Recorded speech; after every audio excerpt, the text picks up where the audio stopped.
जगार डाकर आसी पुणी आम जीवन एटा केमी हो पार। हेलो एवरीवन मोर सहित आपको स्वागत करुँ मोर एनदर मिनी ब्लॉग रथ यात्रा स्पेशल मिनी ब्लॉग। तो ये मो गोटे सांगटा वेट कर चलो टिकट टिकट टिकट कौन है आप टिकट यस ये छुआटा मत बस बस 7टा बेले हांटी 6टा 5:55 बसते लास्ट 7टा 8टा आउरी घंटे कोई प्राय गोटे घंटा स्टेशन अपेक्षा कलापर आम ट्रेन भी आसी तो ये जहाँ भगवान दर सीट भी मिलता पूरा गेंजी मेंजी हो पचे बसिकी द्वितीय श्रीक्षेत्र बोली जहाँ को कहे आम से जाऊे ये बहुत ही भिड़ थी ट्रेन तापर आम ये किसी खाई थी सकाल किसी खाई भी आसन बहुत ही भूक लगे आम खाई भी देलु ये आम हसुचे कहीं से वीडियो ऑन न करके ही वीडियो बनाऊे।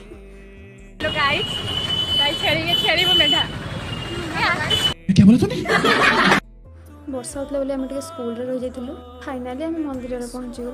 यहाँ मंदिर बाहर पट बहुत सुंदर सजाइला यहाँ मंदिर भीतर पट ये मंदिर टंक तोराणी बिक्री आम टंक तोराणी पीलु बाहर भी मिलूला। फाइनाली आम रथ पाखे पहुँची गलु। फास्ट रथ थिला आमर प्रभु बलराम सेकेंड रे माँ सुभद्रा थर्ड रे आम जगार आपण मैंने देखिपार ये बहुत ही भिड़ होता।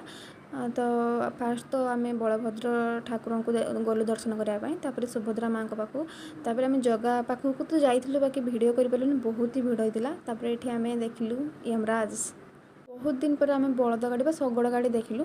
ये देख सारापर रास्त प्रसाद मिलता खाई आम आसीगलु मंदिर माँ गुंडीचा मंदिर ये गुंडीचा मंदिर बुलाबुली कलु बहुत सुंदर डेकोरेशन होता। तो ये भिडियो किसी प्राय देखा जाऊनी हेल्ले भी बहुत सुंदर होता।